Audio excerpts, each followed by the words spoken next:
Welcome back out to Iowa Plains. Today we're going to buy an abandoned chop shop. The snow is gone, so it's time to get back into buying abandoned properties to keep the money going. Anyhow, I'll see you guys when we get to the snowplow shop. We'll get the trailer ready and we'll head out towards the new property. All right, boys, welcome back. So as I told you, like I said, we've got no business right now with no snow, but that's okay. Like I said, we'll stay busy and should be a pretty good one. We've never bought an abandoned chop shop, and for those that don't know what that is, it is actually an illegal business. What they do is they steal cars and they chop them up to sell the parts for money and sell all the different parts to different people. So it is illegal, which is why it went abandoned. However, when the police raided it and the bank took it back in possession, they officially made it legal for us to purchase everything that comes with it. So if we find any technically vehicles in there, we get to keep them. And then if we want to sell them, we can do that. We'll kind of just see what we can find. Hopefully there's some stuff left behind. But yeah, we got to grab a trailer somehow. I think we're going to unload the skids here and then grab the big techs here for the plow truck. We got the Ram 3500. Should be a pretty good truck. Let's start this thing up. We're going to have to drop the plow off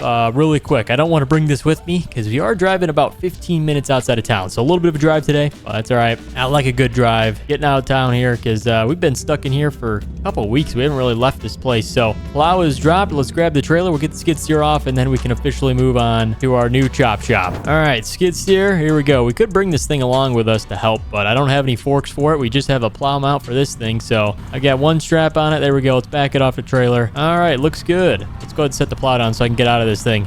All right, boys, we're heading out now. So this is going to be an exciting one. Like I said, it's the first one we've ever bought. We try and go for properties that we've never seen before because it seems to have the most opportunity. And if you guys are excited for this video, help me to keep making more videos in 2026 by dropping a thumbs up down below. I would appreciate it so much, guys. And I'll see you when we're getting close. Okay, guys, we are just outside of this small town. There's actually a co-op and some big grain system building in front of us. But actually, up on our right side is our building, the Central Chop Shop. That's right. This thing has been abandoned for some time. As you can see, it's a little bit of a mess inside. I can't really see through the windows much, but we're going to park up here, see what we can do by finding a way into the building. There's not much. As you can see, there's only the front doors. And the even worst part is there's no man door. So we're going to have to break open one of these doors somehow. Looks like somebody tried to break in already. As you can see, the glass planes are missing. Oh, actually, you know what? Why is there a handle? This one doesn't have a handle over there. Okay, we might be able to open this. Look at this. It's got two break points. We might be able to push this thing open and squeeze through. There's some space. I see a truck up on a lift. Of course, it doesn't have a motor in it, but it's on a lift. So there it is right there. There's some sort of blue vehicle back there. Looks like the wheels are still intact. What's that red car? It looks like some sort of Lamborghini or something. Okay, hold on. Let's see if there's more windows. Man, this thing's like a jail. There's really not much. It looks like an office right here. Let's go around back, see if there's anything. Oh, there's some windows right here. I don't think I'm making it up there unless I had a ladder, so that's out of luck. But let's try and get that door opened up that had those seams on it. And here, I don't know how we're gonna do this. Let's see if the handle works. Might be able to just open it. Oh, it's a sliding door. Wait a minute. Oh my gosh, it just slid open. Okay, it's a sliding door, but we do have this giant container right here, so we're gonna have to squeeze through here. Yeah, I'm not going that way. It looks like there's some sort of dumpster, but all right, let's try and squeeze through here, boys. Come on. Oh, yep. All right, and around the side here. Okay, we're around, and here's the truck that we saw. Man, this thing is definitely chopped up. They sold probably the bed on this thing, probably because someone else's was rusted. They probably got some money for the engine, obviously, probably the most expensive. Wheels are in pretty good condition. Oh, okay, there's those cars. Is that a Ferrari? Man, that's a nice looking Ferrari. Whoa, what model is this? It's a 488, but it's got a spoiler on the back. This is a pretty cool one. I think it's a special one, but a 488 model. And then, oh, they didn't get to this in time before the cops raided this place. See if there's lights around here, but that's a Dodge Hellcat. And if you guys know Chrysler vehicles, which is the Dodge family, they don't stamp any of their parts. So you can part this thing for like crazy money. Obviously, it's illegal, but these guys did it. And that's their logo. 2 wrenches with a skull fist in the middle. Man, all right, well, quite the logo for some sort of chop shop. Here's the bathroom where the criminals hung out. Let's keep that door closed. In here, oh, I'm gonna guess this was the parts room, but there's no parts left behind. They sold everyone besides, what do they leave behind? Some hoses? Oh, power cords, oil, and, oh, we might use empty water jugs. Yeah, right. Okay, well, there's really nothing left behind. We've got, check this out. Some saws, electric saws. Yeah, they probably definitely use those to cut these vehicles up. But all right, let's enter in. Here's the office we saw through that window. This is where the main criminal hung out, and they didn't want anybody in here. As you can see, these windows or steal, and they've got glass panes around it. So nobody was breaking into this place, although they were stealing stuff by breaking into other people's places. So yeah, interesting. The lights still run. I think the city fired them back up for us today, but I want to try and get these things running. Oh, not that one. Obviously these two vehicles, because we can sell them for money, and I think I want to do that. So this might be worth a few $100,000, and the Hellcat might be worth some good money still. I think these things are only 5,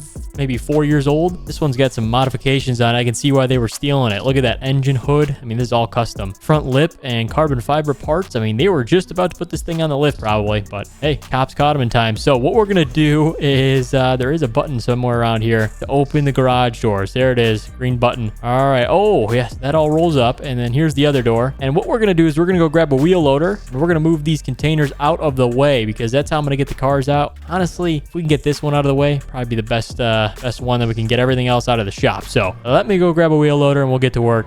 All right, this thing should get the job done, boys. We've got the L180H Volvo wheel loader. This should move this thing out of the way. What I'm gonna do is I'm gonna go ahead and put the forks around the back of it, and then we'll just pull this thing out of here. Should be pretty simple. We need a lot of power, so that's why we need a wheel loader. But all right, there we go. Maybe a little bit more forward. Looks good. Let's pull this thing out of here. All right, looks good. We got this thing moved, and we've got space to get the vehicles out now. So all right, obviously the truck's not moving, so we're gonna leave that there. But I do have this way of starting the two cars right here. So we're gonna start with the Dodge. I got a new battery we gotta swap this thing out with real quick. So we're gonna do that, and then we're gonna try and get it running. But pretty clean interior still. This thing looks almost new. So all right, let's swap the new battery out real quick and then check in and see if we can get this thing running. All right, battery's good to go, guys. Let's give it a start. Come on, hopefully it turns over. Check that out. What are those two red buttons? I think they were gonna wire up some nitrous or something. All right, put it in. Oh, I was gonna say we're gonna try and rev it up a little bit in neutral, but started right up, no problem. All right, that's a good sign. We do have a giant wood box behind us. Let me push this thing out of the way. All right, now we can back it off the lift. If it was even up there, I don't know if they removed any trackers on these vehicles. Sometimes people put those on, so maybe that's why they had them all on the lift, try and get the trackers out so they could sell them, part them, whatever else, or so they didn't fall back to the central chop shop. Who puts chop shop on the front of their business? I mean, I think they were asking to get caught, but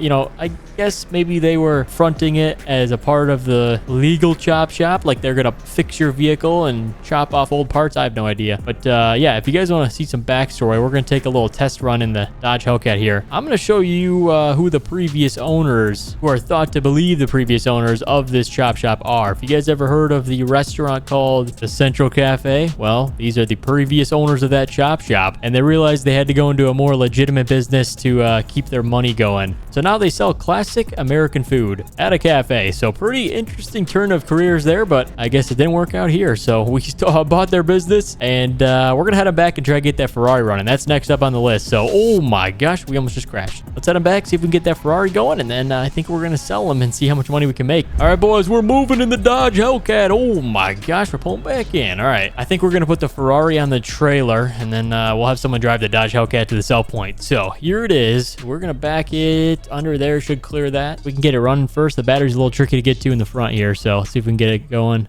All right, battery swapped. So these things are Italian, and it's a little tricky sometimes with the different types of batteries. If we're putting in one that was manufactured here, there's special codes and everything for these systems. So hopefully the battery we have on hand works, and the technology works. Sometimes there could be some glitches. So here we go, boys. The start button is the red button on the wheel. So 3, 2, 1. Come on, hold it. Oh, it turned over. All right, the battery got the engine running. We still have some fault codes. Okay, so we're gonna definitely have to get a new battery, but I'm gonna sell this thing, so it really doesn't matter. Let's see, what's the best way to get it out of here? Crank it, we'll steer over towards the other lift and back it out. And in order to sell these things, we have to make sure they all run good. Obviously the Dodge checks out, but this car doesn't yet. So let's take it on the road. Man, it sounds like a Ferrari too. Listen to this thing crank, dude. That's gear 4, gear 5, that's 85, 95. Oh, we're turning. Here's a good straightaway. Let's see if we can get it to 120. 110, 112. Come on, we got traffic right here. Hey, 120. All right, let's back it down. We are about to run into the mail truck here. Oh, good thing we decided to break it down there. The brakes aren't the best. So, all right, let's spin it around. Ferrari runs pretty good. I do think we're going to get some good money for this thing. So, see you guys back at the chop shop, and then we'll go take the vehicles in for sale. Okay, say goodbye to the chop shop. We're probably going to have to sell it or wreck it because that's some valuable land. But I've got my buddy. He's driving the Dodge behind behind us. So we're going to make it there in one trip, which works out nice. We get the Ferrari on the back of the trailer. Working out pretty good. And, oh, let's keep it on the road. I keep looking to make sure he doesn't crash. I think he's trying to pass us to go fast, but I don't think we're going to let him. Anyhow, we're going to go back into our town in Iowa Plains, and then we'll be selling our vehicles, which is actually up on the corner. Oh, jeez. Did Josh just hit me? Hey, he just smoked the back of the trailer. All right. I think the vehicle's okay. I don't know what just happened there. Here, we can test that theory. Ready? Brake, brake, brake. Okay, now he stops. All right. Josh is AI, by the way, so he still has some learning to do. But all right, see you guys when we're selling these things, and we'll see what our value is for the vehicles. Okay, we made it to the dealership. We're supposed to pull him right around the side of the building. We'll get the Ferrari unloaded, and then he'll give us a sale price for these vehicles. Man, that Ferrari sounds loud. Okay, let's back it off the trailer. I'll park him right by his office, and then we'll get ourselves a price, and I'll let you guys know before we go. Yeah, Josh, just pull it up next to the Ferrari, all right? All right, guys, so here's the total prices we've got for the vehicles. I was pretty right, a few $100,000 for the Ferrari. So we're selling that for $309,191. Great offer. And then Dodge Hellcat, 82 grand. I mean, these things newer are probably 100 with the way this thing's optioned out. And it's got a custom $20,000 hood and then front carbon fiber parts. So yeah, we're gonna let that go for 82. He does not know where the vehicles are from, but he did his tests. Conditions are good, and that's a good sign. So we're selling both vehicles. We're getting out of here with close to $400,000 from our abandoned property. So guys, hope you did enjoy this Chop Shop episode. If you want to see us open a Chop Shop under the table, let me know. Maybe we could go back to stealing cars like the old days. But guys, thank you so much for watching. Drop a like if you enjoyed, and we'll see you in the next one.